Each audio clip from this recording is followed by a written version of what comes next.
Hello, and welcome to the Comic Book Club. I am your host, Amanda, and with me today is not my co-host and comic book husband, Jamill, but my real-life normal husband, Ricky. Hey, Ricky, how you doing? Doing all right. Thank you so much for agreeing to meet me here in this house that we both live in and spend all of our time together in now. Thank you for having me. It would be awkward if you didn't. I mean, it would have been awkward if I had invited somebody else first.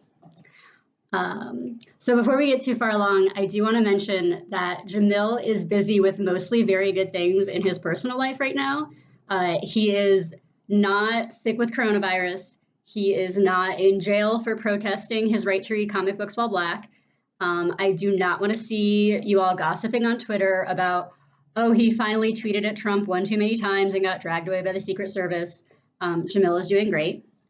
So instead of gossiping about Jamill, we're ultimately going to be discussing Suicide Risk, which is a series that Ricky and I both read a few years ago.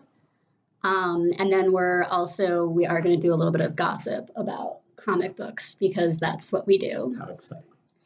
So, Ricky, I kind of wanted to let you talk just for a couple minutes about your experience with comic books. And then maybe after that, we can commiserate about how everyone working for DC Comics is going to go write the absolute worst how I spent my summer vacation essay ever. Oh my gosh, yeah. I am much less of a comic person than you are, I would say. I mostly read things that get filtered through you. And you filter out the schlock for me. Are you calling me a gatekeeper? Yes, you are my personal comics gatekeeper in the best way. I think I got started reading comics in college almost right before I met you. A housemate loaned me Watchmen, which he had just read for the first time and said, oh, you have to read this. It's so good. I'm getting into comics now because comics are amazing. So I read Watchmen. And then when we started dating, you made me read Sandman. So I kind of read the two probably most well-known classics first. And, Watchmen was fine. Sandman, I went, holy shit, this is amazing. And then, since then, like I said, I've pretty much read the things that you have read. I think the only time I was reading something and getting my own comics independently of you was the year I was in Boston and I was reading East of West. So I was getting that monthly. Yeah, we were both reading East of West. But that was like you had like a pull box, right? I think so. You set up a pull just to get East of West. And yeah. I feel like you probably were also pulling Saga just so you wouldn't have to wait to read mine. That probably, yeah. Okay, I've got to ask because we had just, Jamill and I just finished Watchmen month. And you said that Watchmen was just fine.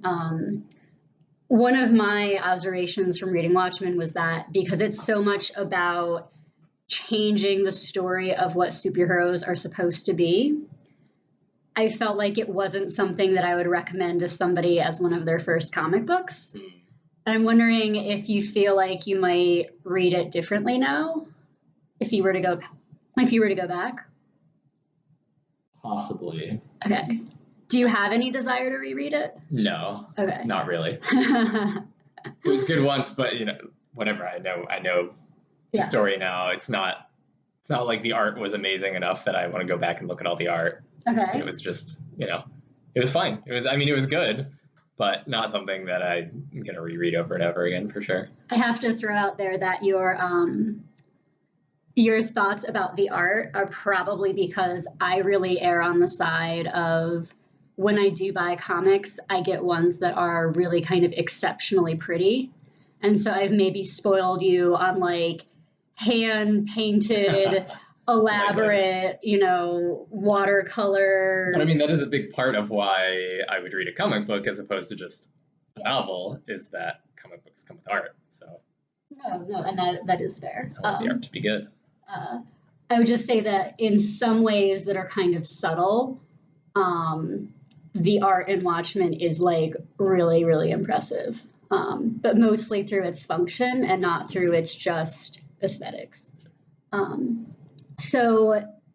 That's kind of related to the other comic book idea I wanted to ask you about, which was if you were to go to recommend a comic book, or I guess if we're talking about like a video game or a movie or a book, what are some of the factors you consider when you decide to recommend something or not?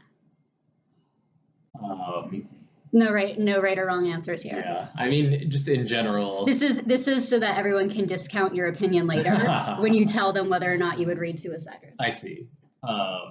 You warned me this question was coming earlier, and I don't know if I came up with any very good answers. I mean, the main thing is just how much I enjoyed it, first of all, and whether I guess whether or not the themes would hold any interest for the person I'm talking to. Okay. Like I have some friends who I know like can't enjoy stories unless the backstory is like very well explained. Oh, that's true, yes. Like I have a friend who's wrong in that they don't like Fury Road, the best movie of all time. Yes. Because they came out and were like, I don't get it. Why was everybody in spiky cars? They didn't explain in 13 minutes of dialogue what happened to the world. And I'm like, sure, but the world is built in other ways. Mm-hmm. But like, so to that person, I would recommend different things than to a person who could pick up things from context. Okay. Like Suicide Risk, as we'll talk about, I felt the world was very much not very well explained, and a lot you could kind of get from context, but yes. Like that's a person I wouldn't recommend Suicide Risk to. Okay. Just to throw out some ideas, some of the other things that I consider, especially for comic books, is whether it's ongoing or finished, how long it is, because there are a lot of ideas which are good for one volume. For example, Miniature Jesus is something where I think Jamill was like, as one book, this is fine. But he was like, this isn't enough of an idea to keep going. And I'm like, well, that's why it stopped. Good news, it's done. No, that's a very good point.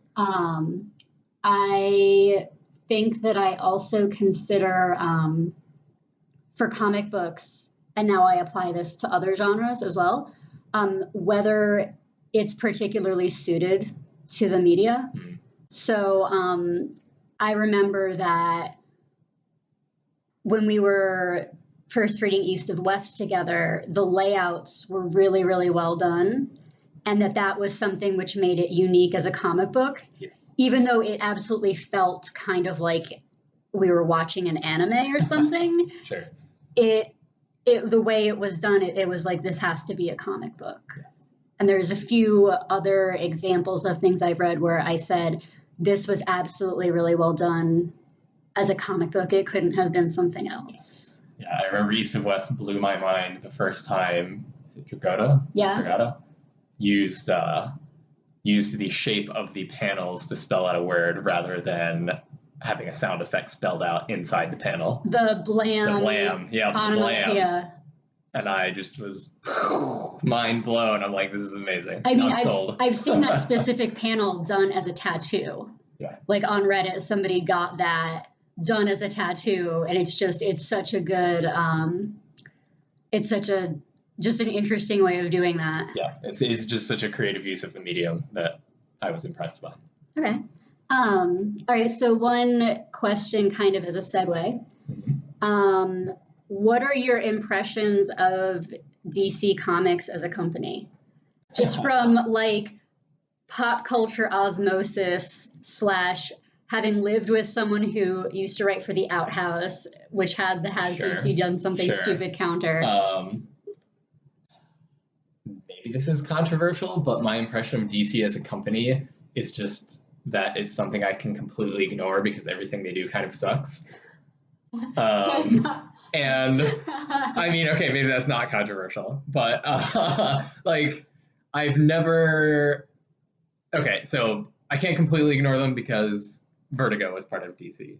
Vertigo was part of DC, and I did like a lot of things Vertigo did, but especially like I've never been a big superhero comics fan, and I've especially never been a DC Comics superhero fan.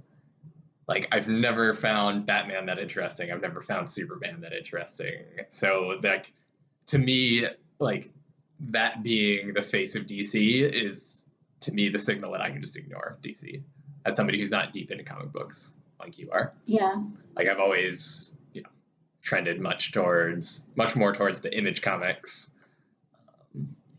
Part of that may be that we were both coming. I was getting way more into comics, and you were getting my leftovers. Sure. When Image was going through its sort of science fiction renaissance, and given that there was good independent science fiction going on, it seemed much less urgent to go read Aquaman to get some science fiction, or Thor to get your sci-fi fantasy. Yeah. But I would be interested to share with you a few of the standalone Batman stories that Jamill and I have read, because there's like The Long Halloween is the one that they keep mining for movie ideas, and there's a reason it's done so well that they've tried to make it a movie multiple times. But that's less from it being Batman and more from it just being really talented writer. I see. But I will agree with you that at like a personal level, I think that the characters and the diverse style of Marvel is like more approachable for me. I would also, I guess part of it also is because I guess one of the differences between our comics backgrounds, despite me not having much of one, is that I very much more come from webcomics. And so a lot of what drew me into comics was people like Ryan North transitioning from writing dinosaur comics, which I've read for 13 years now. So like part of me was paying attention to comics was him having success transitioning to writing physical comics. Right. I think he did the Adventure Time comics, he did Squirrel Girl, stuff like that. Yeah. And he also, part of that transition was actually through Boom, which we're going to talk about Boom a little bit later. Yep. Okay, so I just wanted to, I joked about if I was working for DC right now, my back to school, how I spent my summer vacation in lockdown essay would be abysmal right now. So I just kind of wanted to go back and give you some like kind of context of like what's happened to DC over the last year. So January of 2020, even though it feels like 5 years ago, DC announced that they were closing down the Vertigo imprint. Karen Berger, who was the original editor driving Vertigo starting in the 90s, had already left / maybe was pushed out or discouraged from staying back in 2013. So, and I think I remember you talking about that then. Yeah, the main personality organizing Vertigo left, and then they announced that they were no longer going to use Vertigo for branding, and they had a few other, DC had a few other small imprints, like their kids stuff. They said that they were going to try to market almost everything just as DC books. Essentially, they wanted credit.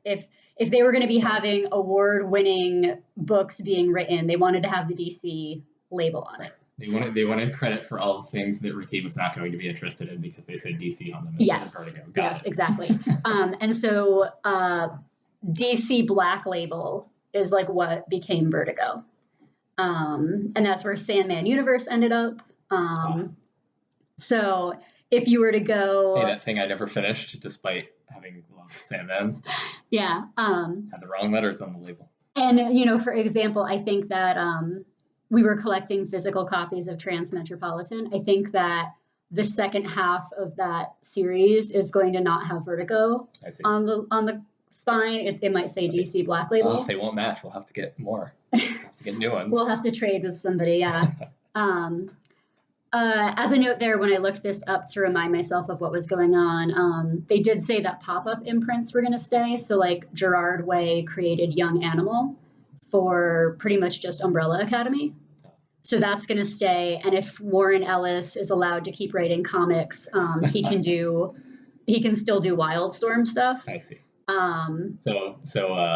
if you get your own Netflix show based off your comic, you get to keep your pop-up imprint. Pretty much. Or if I was less generous, I might say if you're an old enough white man, you get to keep your imprint.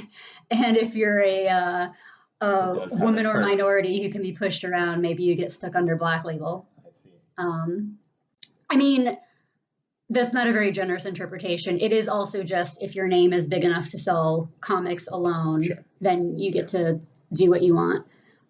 So then in February, Dan Didio left, who was one of the co-publishers of DC, and that was surprising, and we didn't get a lot of information about exactly why he left. And there was a little bit of shuffling after that in February. And then, of course, March happened to everyone at the same time. March is still happening to everyone. March is still happening to everyone. So because of various levels of lockdown, most comic book stores really had to just close down. They were non-essential. Yep. And some of them were able to do some online sales, but they were obviously impacted by that at the beginning of March and April most severely. Diamond, which has a monopoly on distributing comic books, Yep. also shut down their warehouses, which is good for their staff, obviously. Like, it's safer if the staff working for Diamond doesn't have to be out working. It also meant that shops didn't need to keep paying for books they weren't getting. They didn't need to be there to process deliveries, and they didn't need to try to sell books when their stores were closed. So that was kind of a mixed, like, is this good or is this bad? And a lot of people were kind of silently hoping that maybe this would mean Diamond goes down, because a lot of people argue that Diamond having a distribution monopoly even, Yes. limits where you can buy comic books, limits smaller publishers from getting their books out, and also they sometimes have censored books. Yeah. Monopoly is not a good thing. Monopoly, the game, is miserable to play because it was supposed to make you hate monopolies. It's true. It is a radicalization simulator. Yes. Okay, but so DC said, now is the time we're going to ditch Diamond? Okay. Right, exactly. Yeah. Everyone's like, sure. Now? Okay, sure. Everything's upended anyway. Just continue flipping the table more, I guess. Yeah. I think the only negative feedback I heard about that was that smaller comic book stores were like, if we need to spend more time or money figuring out this new system, because part of the convenience of Diamond is that everything is tied into, they have software for you can use it to order your inventory and like tie it into your store's point of sale system and all that stuff. And they said, okay, I don't know if I can pay somebody to get trained on like new fulfillment software. Like, I don't know if I can. What if DC decides to deliver their books not on Wednesday or not on Tuesday? Am I going to have 2 new comic book days a week? So I think I heard some stores were concerned about the logistics of switching right now when they were already stretched so thin. And yet this is still not the end of everything that DC has experienced this summer. So just this week, approximately 1/3 of DC Comics was laid off as part of larger restructuring at Warner Brothers and AT&T. Yes. I was aware of that. Jamill, who was the co-publisher with Dan Didio, is now something like a chief creative officer. So he was kind of reorganized, but not fired. Okay. I don't know if you know who Jamill is, I don't. But you've seen the 90s X-Men cartoon? Yes. Okay. Yes. You made me watch that. That's who he is. He's the whole cartoon. How did they let a cartoon run a company? That's ridiculous. No wonder DC is horribly run. And a Marvel cartoon at that. Yeah. No, sabotage. I was gonna say his biggest touch point in pop culture for you may be that he was doing the designing for the X-Men around that time, and the cartoon is made to be animated in like his style. I see. So if you liked the costumes, if you liked the theme song, if you liked the stories of the X-Men cartoon at all, especially when you were younger, that's kind of who Jim Lee is. I'm sorry, I'm thinking of a Chuck Tingle joke in my head, and I don't know if I can say it or not. Of course you can say it. Pounded in the butt by letting my competitor's cartoon run my company. Yeah, exactly. They should have known. They should have. Okay, and then another bit of news that I saw just today is that Hellblazer is done now. So Hellblazer started under Vertigo as a spin-off from Swamp Thing, has been published almost continuously since the late 80s, was transitioned from Vertigo to the New 52, and then from the New 52 back to Vertigo, back to this Black Label thing, and now is going to be, it's done. They're not extending the... That's probably good. Constantine's got to be, what, like 80 now? He's got to be getting tired.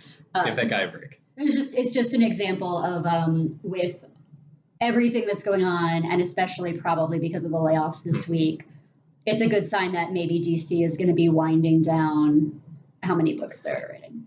I mean, printing comics is a cost, and if you get rid of all your costs, then you just get to have the profit of people paying you for the comics. If you don't print them, then you don't have to spend any money. You just get the money coming in. That's how that works, right? Yes. Corporate logic here. Corporate logic. Look, the spreadsheet's got to be green. Okay, so anyways, all of that was just to say, now how are you feeling about DC Comics? Do you think they're going to exist next year? Do you think they're going to have to keep mining that one good Batman story I told you about? Hold on, what's the relation of Warner Brothers to Disney? Is Warner Brothers the only thing Disney doesn't own? Pretty much. Okay, so I was going to say if the rest of the world is any indication, then DC will probably just get bought by Disney soon. Does Disney already own Marvel? Yes. Yeah, in the spirit of everything just being conglomerated into a giant corporate clusterfuck, at this point I'm assuming that Marvel will be publishing Batman comics in a year and a half. I mean, that's not too far off. It is entirely possible that DC could license Marvel to write their Batman comics, which would be super weird. Yes. But also continue our Jim Lee Marvel conspiracy. Indeed. The long con. The long con. Okay, so yeah, there's been a lot going on. I see. I've been marginally aware of this on Twitter because I do see some of the things that get from your stream percolated over to my feed. And crossing the streams in Twitter. Yes. I mean, honestly, the other reason I wanted to share that is because when I write out the year that DC Comics has had, I feel so much better about my life. I was going to say yours doesn't feel so bad. I feel less hopeless because at least I'm not DC Comics wondering whether I'm going to exist in a few years or not. My personal take is it does look like they're winding down everything that's not necessary, which may just be a temporary survival technique. They may say that we're going to wind everything down so we spend less money for a couple of years, and then in the spirit of comics, they can completely relaunch everything in 2025 and throw tons and tons of money into it. DC 2052, the new 2052. Can I shake your hand, sir? That is brilliant. Yeah. You totally understand comics, despite only visiting them. I get it. Okay, so the comic that we're going to visit today is not a DC comic. But I wanted to bring that up because this is the sort of comic that should have been a Vertigo book. All right, so Suicide Risk was an ongoing series that was being published by Boom. It ran for 25 issues between 2013 and 2015. The writer was Mike Carey, our homeboy. Mike Carey, who did Unwritten, Lucifer, Hellblazer. He also wrote X-Men for a while. He also wrote the novel The Girl with the Gifts, which got turned into a movie, Girl with All the Gifts. And that was really good. The artist was Elena Casagrande. She did get a lot of assists during the series and a few one-off issues that were done entirely by other artists. Andrew Elder did the colors. And I noticed that about halfway through the series, they started putting his name on the cover too. So way to go, guys. But still no credit for the letterer. The letterer, Ed Dukeshire, which is a great name. Ed Dukeshire. I just know I know you're big into letters. I'm big into the letters. Ed Dukeshire did the lettering. And a lot of the covers were done by Stephanie Hans, who's a very fun cover artist who tends to do a lot of like fantasy-ish stuff and is just great at like women in fancy dresses. The same person who did the Catwoman dress you love. No, that was Joelle Jones, who did one of the fill-in issues. Yes. So there is a connection there. A little bit. So one of the reasons I was interested in talking about that DC background, like I said, was this ought to have been a Vertigo book, but the time that it was coming out, 2013 to 2015, was when Karen Berger had left Vertigo. Yes. So 2013, Mike Carey was coming off of finishing The Unwritten, having written that novel that got turned into a movie, and then he comes back to Vertigo, we can imagine, and says, hey, here's my next idea. And they go, Karen's gone. Yes, our editor is gone. Alas. And we don't know what the heck we're doing. And so he ends up doing this book with Boom, which is mostly known for doing surprisingly good adaptations of licensed things like the Mighty Morphin Power Rangers books.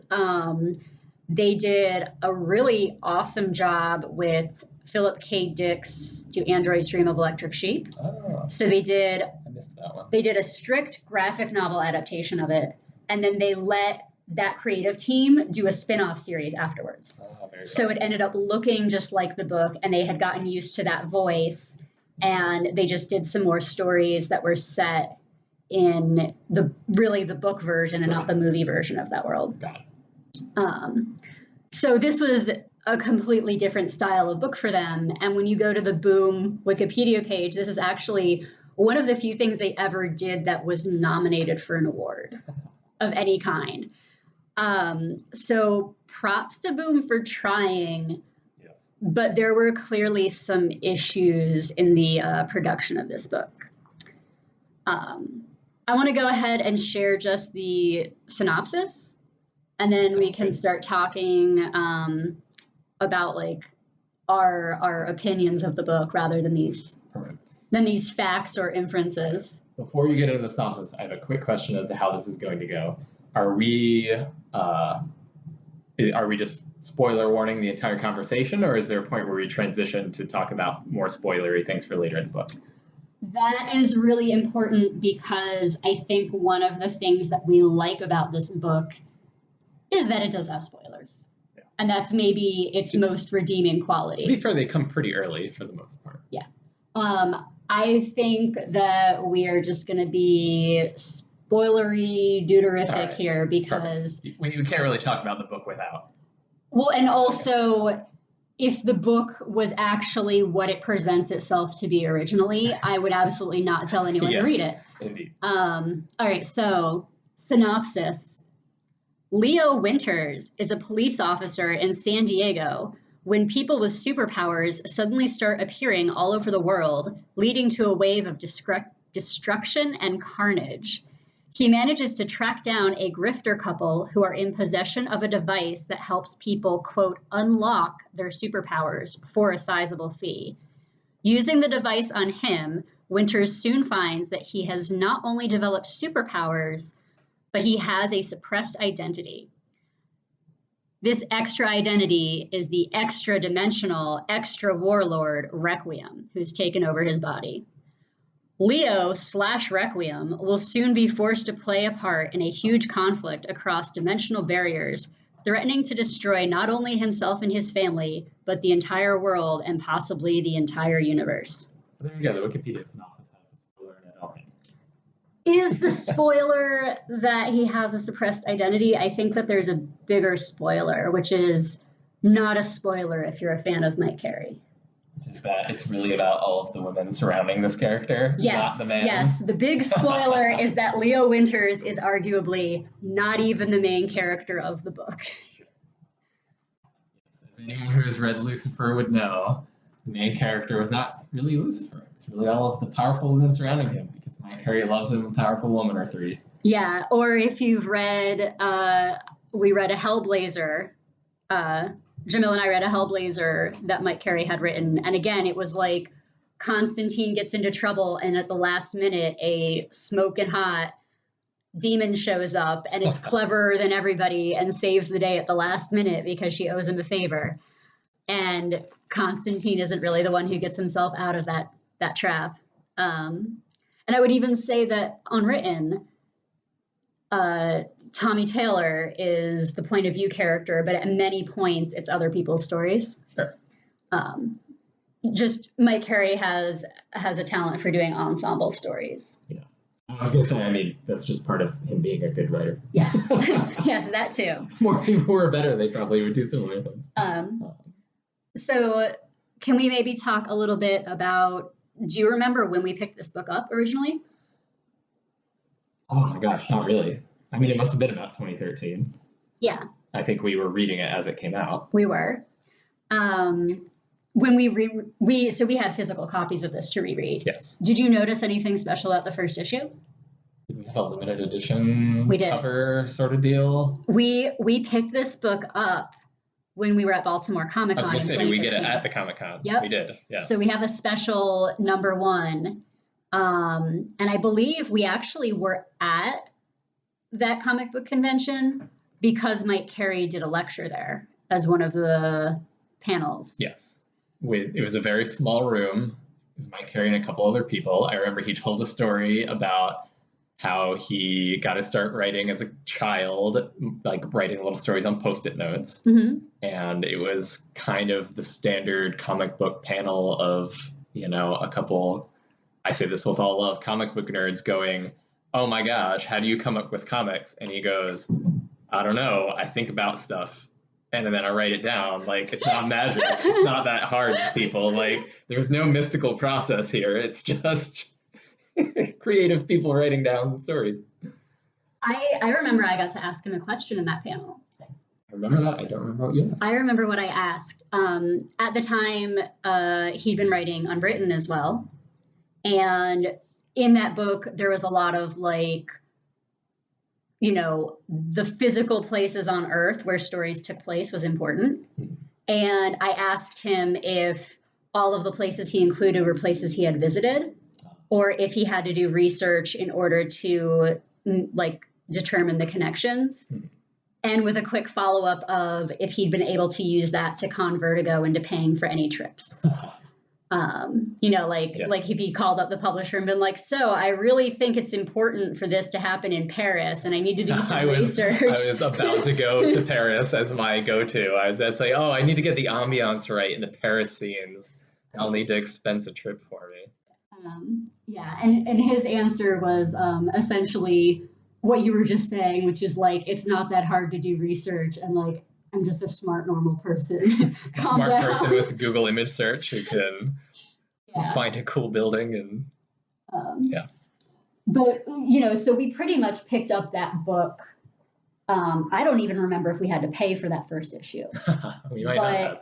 We pretty much picked up that book entirely on his reputation and the fact that the art didn't suck. Yes. I'm going to say we did have to pay for the first issue because we were dressed up at that Comic-Con, but we were not dressed up as a character from one of his comics. That's true. We got free stuff from Image instead that Comic-Con. Okay, so just another thought about reading these books. We had talked about a few different things we might reread to talk today as this substitute episode of the Comic Book Club. Yep. What did you What did you think when I brought this up as a suggestion? I thought it was a good suggestion. Okay. Because a lot of the things that I've read and enjoyed are things that are well known and popular already. Mm-hmm. And I felt like this was a good one we could talk about that is very good, but perhaps not everyone had read it. Okay. So this gave me a feeling that I have some comic book cred because I had read something that maybe not everyone else read. So I thought it was a great choice. I mean, I picked it pretty much because it was something I knew we had in the house that was not too long. Yeah. And also, like you said, something that not everyone had read. But I was also thinking about how it is clear that this could have been a longer series. Yes. It is clear that there were issues with getting it finished. And I feel like there were also issues with attracting readers to it. And so I kind of feel like this is a book that needs a second shot. Sure. I also feel like it's an interesting artifact of the time that it was made. Okay. 2013 to 2015 is a very conspicuous time frame in light of current events to have a piece of media from those years and then to look at it in the light of current events and our current situation. Do you have any specific observations for that? Yes. The first thing that pops to mind is currently there's obviously all sorts of protests and things about police violence, and perhaps we don't have the same trust or respect for the police automatically as one might have in 2013. And so I feel that Leo Winters, I mean, yes, he's a cop in the story because that makes him interact with criminals, and it turns out the supervillains are committing crimes, so sure. But I feel like he was also a police officer as sort of like a default, this is a good person, like this is a good person job, like almost as a shortcut to characterization. Yes. Like we see Requiem, who we can talk more about our opinions on Requiem, but Requiem is very much is this guy actually good? He's kind of an asshole. This guy might be actually a villain. And I feel like Leo being a police officer was used almost as a shortcut to characterization, that he didn't need to spend a lot of time to tell us that Leo Winters is a good person. He's just like, oh, he's a cop. And he's got a brown family, so he's not racist. Done. Like, damn. Like, that's all the characterization Leo Winters needs. Well, and he's also a cop who he felt bad about civilians getting caught in the crossfire of like an altercation with supervillains. And he had a partner who got injured. And they're like, you need to just like, hang out and like recover from this. Man. Let it go, man. And he's like, no, I'm going to like help. Yes. So yes, you're right. That was probably a shortcut that is not available anymore to writers. Whereas now we have, cell phone videos out of Florida of cops shooting into civilian traffic because somebody stole a Twinkies bar or whatever. And we're like, oh, well, okay. Yeah. Sorry, I don't want to get too political on this, but I thought that in particular was like an example of something that may have been more of a given in 2013 than it is now. No, for sure. This is why I keep you around.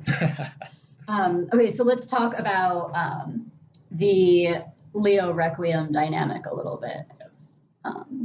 So obviously like Leo is a cop. Yep. He's a good guy.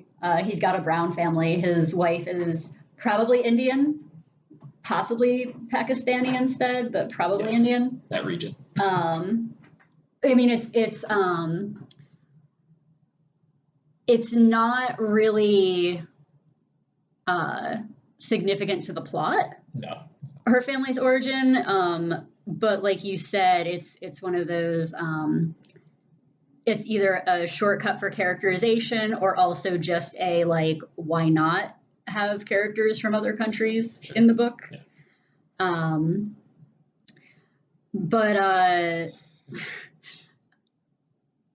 Go ahead. Sorry, I was going to say it does make it confusing that both of their children are clearly mixed race or brown, given that both Requiem and his other universe partner, Asia, who is the actual mother of his daughter, are both super white.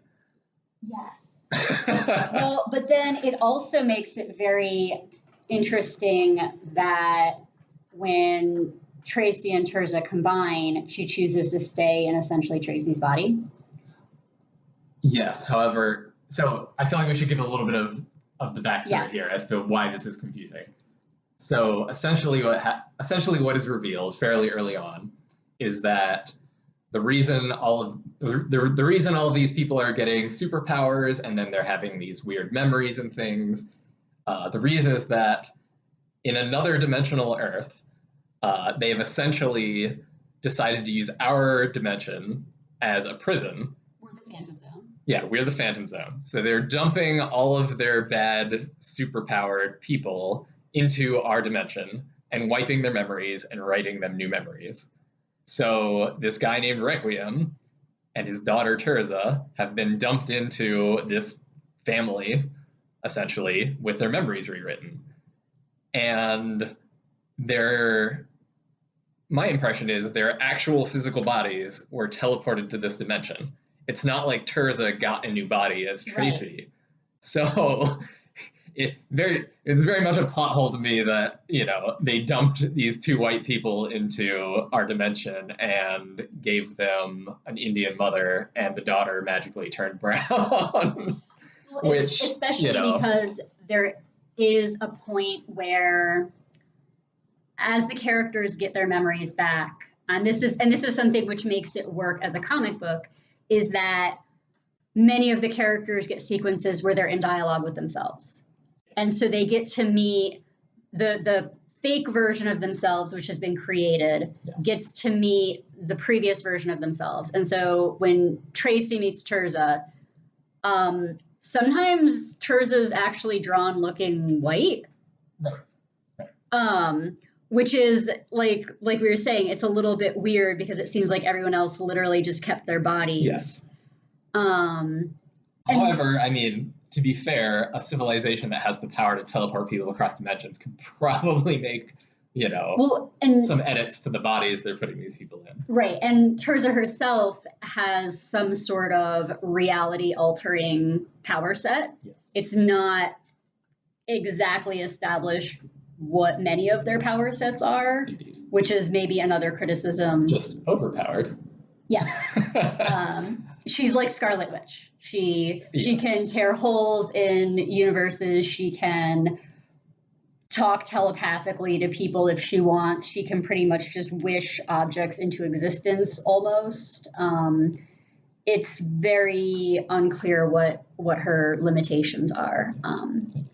But that, I think that makes it even more interesting. I think the point there is that after she has all of this knowledge, she chooses to look the way that she had been looking, and she chooses to keep most of that personality intact. Yes. And makes that choice for herself despite being able to look however she wants, probably. But that's it. I feel like I got us off track giving the background. No, there are no tracks anymore. All right, no tracks. We're just going to. We're off the beaten path. Got it. I mean, there is. I do have a few notes that I want to make sure we cover, but there is no track anymore. No pressure. I mean, I guess we can talk about a few other distractions. You brought up the cop thing. I wanted to bring up the Mexico subplot. Oh, yeah. There's a whole subplot in the first third of the series where a group of supervillains who have only partially recovered their memories feel compelled to take over Guatemala. Yucatan. Yes. They take over the Yucatan Peninsula. The entire thing. Mexico, okay. And say, this is now the Free Republic of Yucatan. So it's not really free because it's just ours. Okay. And they do it for the dumbest goddamn reasons.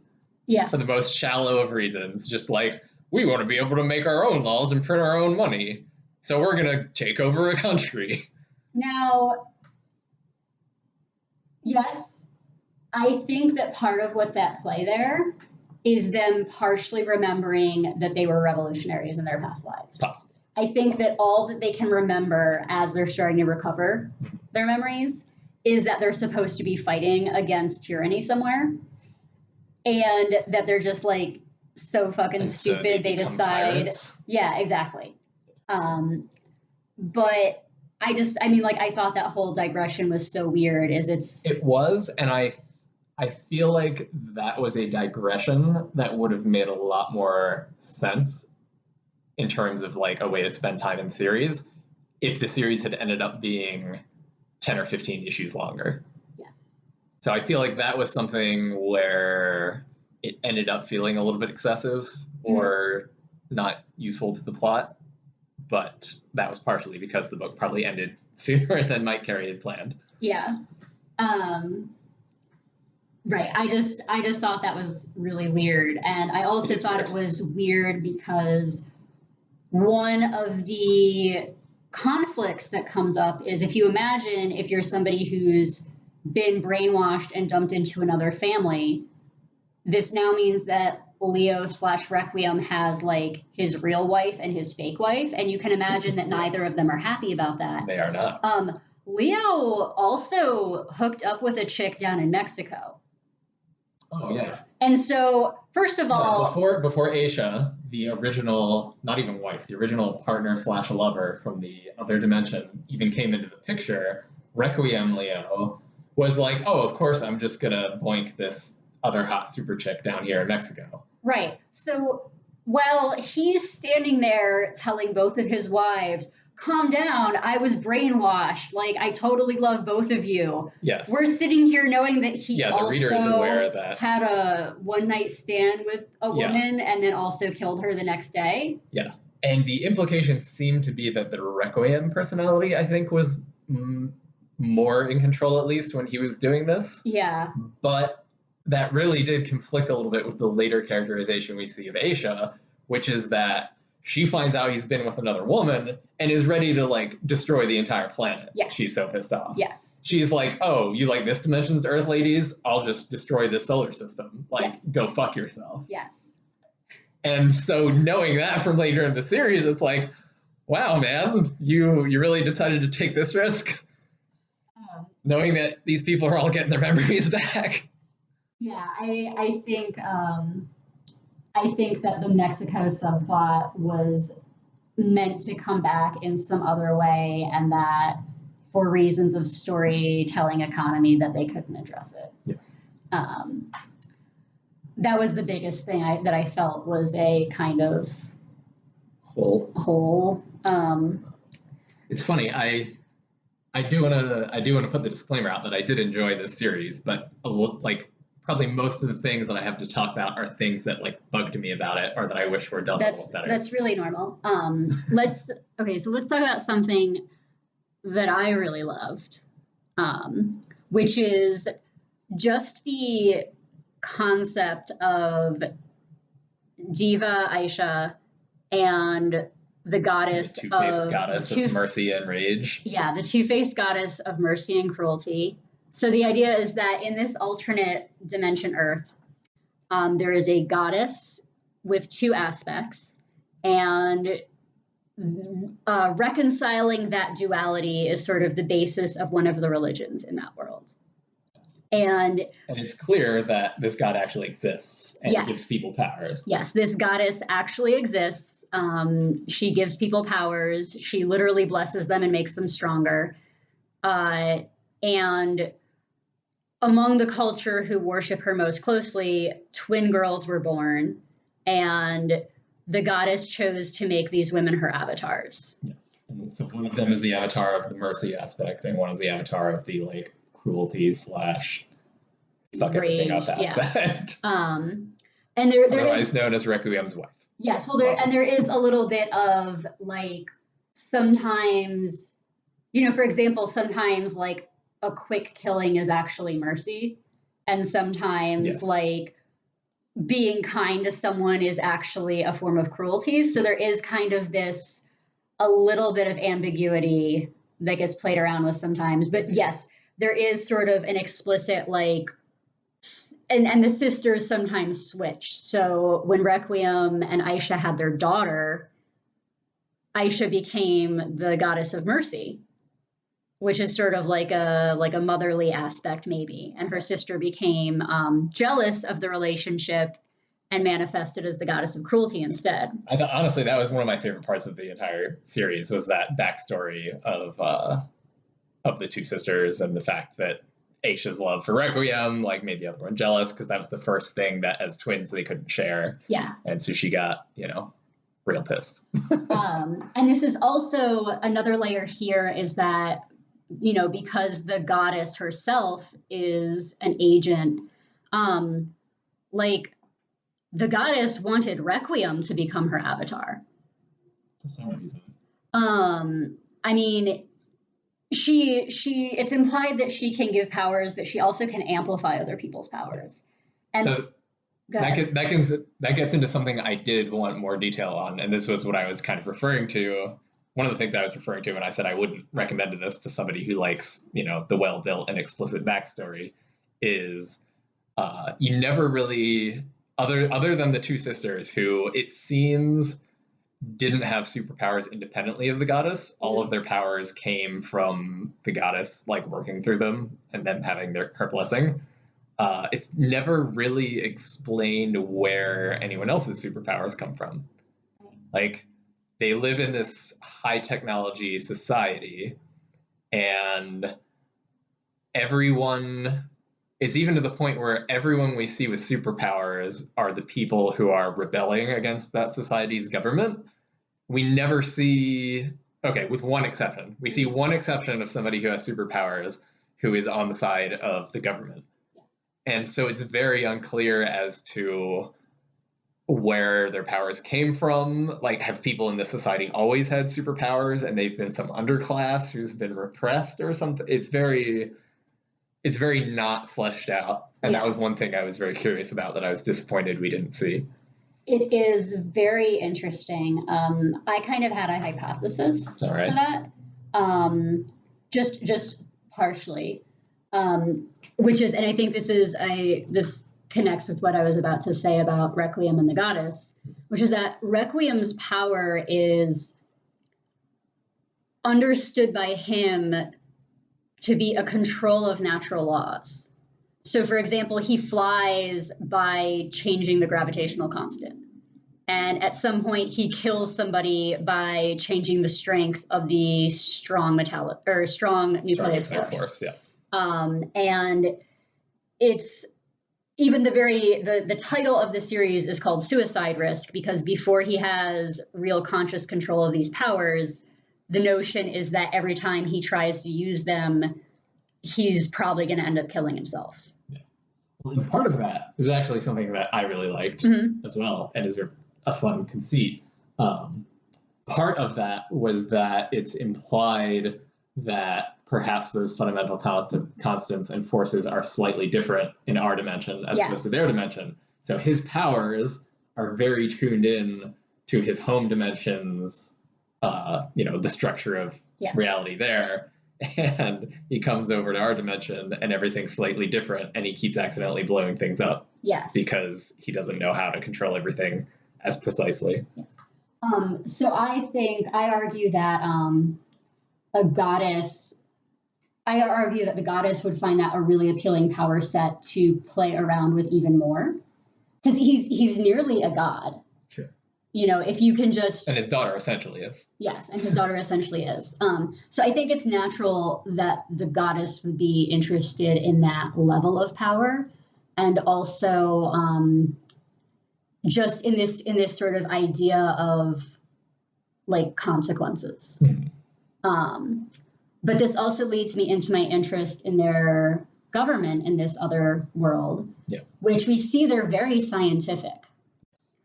How do you think a scientific culture would respond to somebody showing up and going, JK, I can change the, gravitational constant, or someone with a power set like instant access who can just materialize objects at will? Right.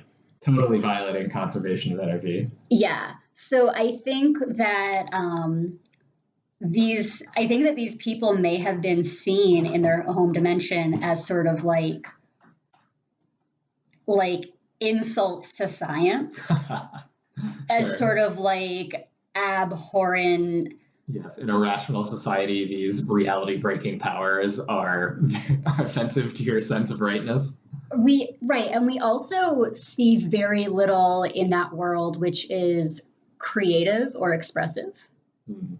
So, if you have somebody, with a useless power, like someone who can just make pretty lights show up, or there was a Mr. Jubilee in this story. Prismatic. Exactly. So I could see it being a society they live in which not only doesn't value them, but finds them abhorrent and as some sort of like conspiracy to undermine their religious, scientific nature. Sort of like the whole Galileo discovering. So in contrast to that, I thought there was a possibility that perhaps this society is high-tech enough that the powers for the non-goddess powered people are potentially technologically derived. Because the P-wand, so the part of the pre-reveal of all of this interdimensional stuff is that the two homeless people who found the power wand, the P-wand, are going around basically selling powers to the people that can get them, so they can buy drugs, basically. And so the P-wand reveals that even if the powers aren't technologically derived, their society seems to at least understand how the powers work, because they can turn them off. Yes. They have a device where they can block the use of your superpowers or turn them back on. And there's the guy named Minus Eye, who it seems like they understand what he does, which is to like invert people's powers and turn them in against themselves. Yes. And so it's interesting to me, even if the powers aren't technologically derived, it seems like they understand them on some level. But we never get that explanation or anything deeper there. Right. That is an interesting point too, because then it kind of begs the question of like, why did they have to exile these people if they could just make them powerless? Yeah. So I wonder if it was required for them to be, if the P-wand is essentially disconnecting them from their home universe rather than actually like controlling. But anyways, yeah, there is that level of explanation is definitely missing from the 25 issues that we've got. Yes. So our Fury Road friend would not appreciate reading this book and never finding out how the P-wand works or who the lictors are or how the Men of Gold are elected or... Since they're not elected. Yes, that seems like right away it's a whole issue.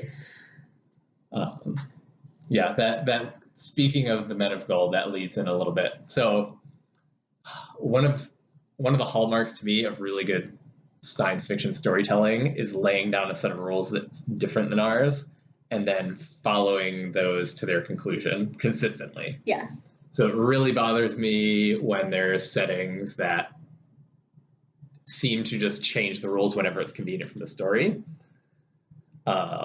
And this series didn't do that, but it did bother me that some of the things were not perhaps followed to their logical conclusion or like introduced and then were sort of problematic in that, okay, why didn't they just solve everything that way? So the society on the other side of the dimensional divide, led by the Men of Gold, are like their leaders or whatever. They have a very strict rule that they can't kill any member of their society, any citizen. Yes. So what they do is they just mind wipe all these people and send them to our dimension. Yes.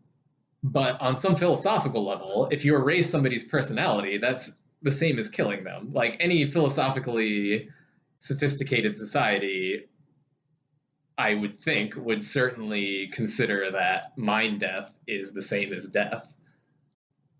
Yes. So that bothered me.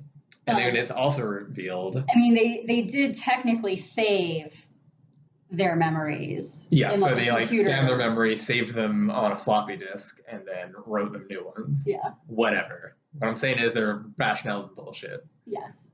Wiping somebody's mind is killing them. And then there was another example of that, which I thought was maybe the biggest mistake in the whole series that Mike Carey did, is in the battle where they catch all the superheroes.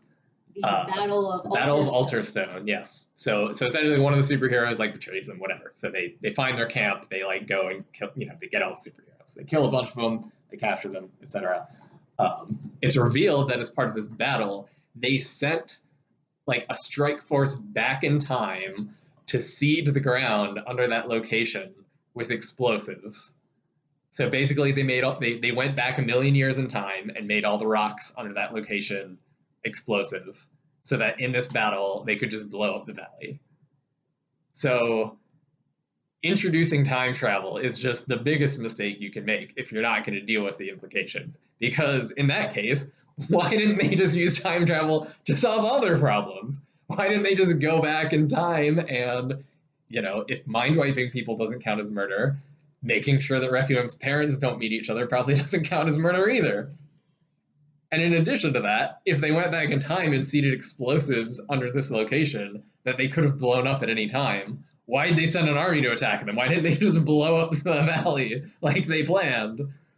You're not wrong. I'm never wrong. I'm just differently correct. Okay. That was a big long rant. I apologize. No, you earned it. I think I had probably a 10-minute rant about the history of DC in 2020. Sure. We're fair now. Both of those stories are about people having bad times. Real bad time. I mean, why didn't they just use the time travel to go back in time and not have DC suck? Yeah, seems like a really clear missed opportunity. Okay, so real quick, I wanted to see if there were any other characters or power sets that you wanted to talk about, maybe that you found interesting or inconsistent or... Sure. I think Minus Eye was the most interesting. Okay. The artwork, like he was drawn very interestingly. It's like he seems to be... The deal with Minus Eye seems to be that he kind of exists perpendicular to normal reality.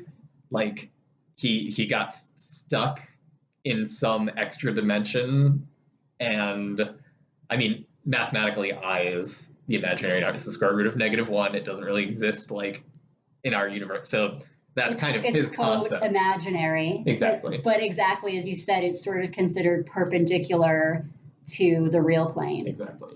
And so he seems to like not really be able to interact with the rest of the universe normally. He seems to be maybe a little bit insane. And it also seems that just by being near him, everyone else's powers get messed up. Yes. And I thought that was a very cool concept, and it ended up being resolved, in my opinion, less than satisfactorily. But I thought Minus Eye was very cool. Yes. Yeah, he ends up getting mind controlled by another character so that Requiem can get close enough to him to realize that he can't punch him because he doesn't physically exist the same way other people do. Right. And then Requiem, we already joked about this, dissolves the strong nucleic force so that all of his subatomic particles undergo spontaneous mutual annihilation, yeah. It bothered me that he didn't physically exist enough to punch, but he physically existed enough to have molecules that Requiem could, manipulate in that fashion, we even talk about when you're taking your science classes, you ask, if atoms are mostly empty space, like why can't I just stick my hand through a table? And it's literally because so that's an answered question, but it was just less than satisfactory to me because it was he had presented this conundrum of how do superheroes beat the guy who might not even physically really exist and also makes your powers not work. And the resolution was, JK, our powers work just enough to kill him. Yeah. And I was like, all right, whatever. Yeah, it was, whatever. We can move on to the rest of the story. Yeah, it was. You just have to be. You just have to try harder, man. Yeah. You have to be willing to use an approach that's dangerous. I mean, like if there had been more consequences to that approach. And to be fair, I mean, the reason Dr. Maybe was able to mind control him was he just was like, all right, this is going to kill me, but whatever, I'll do it. Yeah. Yes. Right. So it was not the approach they would have wanted to take. Yes. I wanted to talk a little bit. All right. So we've already talked about Diva and Aisha, and mostly I just wanted to toss out there that they always had ridiculously great dresses. Another character that I really responded to was, I called her Mob Mom. Mob Mom, yes. Who becomes Instant Access. Yep. She was her replacement fake identity. For some reason, they decided that she would be a down on her luck, possibly domestically abused. Oh, not possibly, 100% domestically abused, like minimum wage grocery bagger, retail worker who had to sleep with her boss to get enough money to get her powers unlocked. Yeah. And when she finally gets her powers, she's able to just fulfill any wish that she wants. It's objects. Yes, more precisely, she can wish any object into existence. Yes. And it seems there's some limit because later she needs to be powered up by the goddess's blessing to do some bigger things. Right. She's able to wish an entire planet into existence with the help of the goddess. Pretty much. But she takes this wish fulfillment power and decides that her son had gotten into some trouble, probably trying to sell drugs or something. Yes. And so you assume that she's going to go use her wish fulfillment powers to get him out of trouble with the mob. And she gets there, shoots her son in the knee, and then says, okay, I'm in charge now, and makes herself a crime queen. Yeah, she becomes the crime queen of like Iowa or something. She like wishes herself a few $1 million into existence and then is just like, I'm the kingpin now. Yeah, I live in a... I like that thought. Queen. Yes, she's the queen. But yeah, she gets herself money. She gets a mansion. She at some point we see her doing another deal later, and she jokes about, that's not even enough money to feed these gentlemen. She's talking about her bodyguards. Yeah. Can we talk about how did she also wish herself for really sexy dudes into existence to have a nice depraved little orgy? Yes. And Mike Carey totally understands women. Well, yeah, sure, yes, but also the implications of being able to wish people into existence is strange. Right. She tried to wish her high school boyfriend into existence. Right. And got literally like a 17-year-old boy and was like, no, thank you. And then it seemed that she wished him back out of existence. Yeah. So perhaps she can control the things she wishes in and out of existence, how long they stick around. Yes. But it was amusing. I really, I think that an overall message from this story was Mike Carey was looking at why do people with superpowers, like, why are they good? Mm-hmm. Why do they choose to be good? When would they choose not to be good? And this whole like memory duality, like you become a new person when you get superheroes. But in this case, it's really an old person. They're literally different people. Yeah. I think it's just kind of like a really insightful way of blowing out this secret identity trope. Yeah. And saying, like, what if you really did get a secret identity when you got your superpowers? Right. What if along with superpowers came memories of being a different person in a different universe?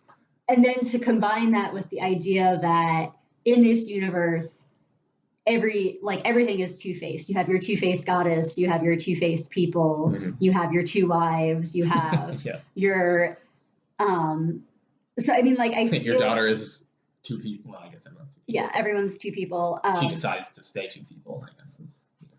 I just feel like like that's a surprisingly coherent thing to throw out at it's a people. strong, consistent theme. Without it feeling like you're reading something very important while you're reading it. Like, I will say, like, when you read Kingdom Come, you're like, I'm reading something important right now. Some of the books that I've read with Jamill that are good, while you're reading them, you're kind of feeling, oh, this is good. This is important. This is saying something significant. Interesting. Whereas this book felt like it was saying something interesting without it being like, I'm going to change your life. Pretentious. Yeah, without being pretentious. Interesting ideas without being pretentious. Yeah. It's a fine balance to strike. And of course, loving that it started with that sort of unassuming crime procedural premise. And then, like we said, it ended up being that his 14-year-old daughter was more of a main character and agent towards the end of the series than he was. I love Mike Carey using that approach because I think it's him acknowledging that he can't necessarily write from a woman's point of view, but that he can write about being around women. Yeah. Yes. So do you have any other thoughts about kind of like the overall picture here? Yes. I think the final overall thought I wanted to get out was that I thought it was interesting. So this kind of goes back to the point that we don't see any superpowered people on the other side of this political divide in the other universe. And I guess the point I was trying to make is it's kind of interesting that on the one hand, the superheroes are portrayed as the good freedom fighters against this oppressive government, but we like never, well, first of all, we never really see that government being too oppressive except in response to them trying to overthrow it. And the other thing is that, like, it's pointed out in our universe that when these people all start getting their memories back, they inevitably all turn evil. Like, all of their original personalities, when they come back, are just like, you know, none of them are like, oh, I'm stuck in a new universe, something happened, I'm here now, I'm going to make the best of it and be good and be Superman. Like, they flat out state that even the ones who get powers who started out being good then turn bad, which I can only assume is their original personality more taking over. And so we basically are, you know, sort of indirectly, we're presented with the fact that all of these superheroes who are kind of supposed to be the good guys are all assholes. Yeah. And specifically Requiem, there was one scene where it's the scene where he's on trial back in the original universe. Yeah. And he like, I don't know if this was the intent, but he's kind of making a speech of like, oh, your government is corrupt and power derives from that, whatever. You know, I think he's intended to be the good guy in this situation, but he comes across as just like one of those sovereign citizen people. Like, he's essentially standing up in court and being like, your flag has gold fringe, which means this is a naval maritime court, which I am not subject to your jurisdiction, men of gold. Haha, come back when you have the right flag hanging over this court. And they're just all like, what the fuck, man? You suck. I mean, I definitely got a vibe like the rights that they were infringing on were Requiem's rights to just like massacre people. Yeah, and they very much go back and forth as to like, you massacred all these people. And he's like, no, it's your fault because you blew up a bomb trying to stop me from overthrowing the government. And they're like, no, but you called down a meteor. And he's like, yeah, well, you shouldn't have built a city where I was going to call down the meteor. And it's like very unclear as to who's really at fault for massacring all these people. But like, Requiem is clearly not a good dude. Yeah. And then he Requiem, as merged with Leo, tells the Men of Gold, oh, you should actually like go visit the fault line Earth and see how they run things because democracy is something you should consider. Yes. And then they're like, we're not going to visit that like weird, savage, backward exile planet. Yep. So I think you're right. I think we've got like an assholes on all sides situation going on that we didn't get to see. I wish I agree. Could have been fleshed out a little more. We could have seen a little more there. It's just, Requiem is very clearly like a freedom fighter in the libertarian, I want to be able to do whatever I want sense. Yes. Yes. And the whole, hey, men of gold, you should come to this other Earth and see how great their democracy is working. Just that part didn't age very well. Exactly. That was the other thing I was thinking of when I said this is an interesting artifact of 2014. maybe 2014 democracy. They would have come visit. Okay, so would you recommend this? Do you think under certain circumstances to certain friends? Yes, honestly, under most circumstances, it's. For the most part, it looks great. I liked the artwork. The story's pretty good. It's it's a fun little take on, like you said, the secret identity superhero thing. Yeah. It's only 25 issues. Like, you can read it in a weekend. Yeah. Or space it out, whatever you want. But it's it's not a huge commitment. It's not a huge investment of time. I think it's worth a read. Me too. What a coincidence! Man, it's almost like we had a reason for picking this. We picked this book out for a reason and read it together and reread it together. I'm not surprised. Nope. Would you recommend it? Yes, I would absolutely recommend it. I even have kept my eyes open for other stuff that Elena Casagrande has worked on, because I did really like her artwork on this, and you can kind of see towards the end of the series when it probably became clear that the book was not going to get extended as long as they wanted, that she started having trouble, like, having to redo art, and they needed to get people to come in and help with in-betweens, and the timeline got a little crunched. The timelines got a little crunched, and so I've been very interested to see more of her work, and I've seen her do a little bit of stuff all over the place, but I would love to see her on a main book again, because I think, and Jamill would have loved this part, I think she did add a lot into how the characters carried themselves, like what they were wearing and like what they did with their hair even, that added a lot to the story. So yeah, I would not only recommend Suicide Risk, but I would also obviously recommend Mike Carey. Yeah. I would recommend Elena Casagrande. Go read Lucifer. Go read Unwritten. And I would also recommend that we send letters to Boom and yell at them for not publicizing this book as much as they might have when it was coming out, because I don't think anyone was expecting this book. And just, for traumatizing Mike Carey so much that this was the last comic he wrote. Yeah, we looked this up. Mike Carey is now doing pretty much prose novels exclusively after this experience, we can assume. So that's all we've got for today. Ordinarily, this is when Jamill and I would stop recording, have an offline discussion about what book we're going to read next time, and then come back and pretend that we've always known what we were going to read. Haha, secrets of the trade. But because we're on vacation, I'm just going to confess to you guys that I have not planned the next episode yet. I am likely to record one more this August before Jamill comes back from his break. But it will be... Do I get to come back? Maybe. Oh, man. But it will be a surprise either way. And when we come back in earnest in September, everyone will be surprised. Thank you for having me on. Yeah, thank you for working this out with me.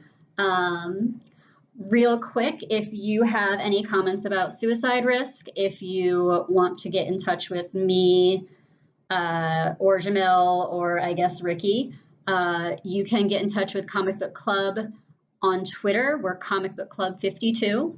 You can send us an email, comicbookclub52@gmail.com. We are on Facebook as the Comic Book Club, where I promise we do not spam you or repost anything. It's legit just, here's the new episode. If you wanted to find me personally, I'm on Twitter as Hermission Cat.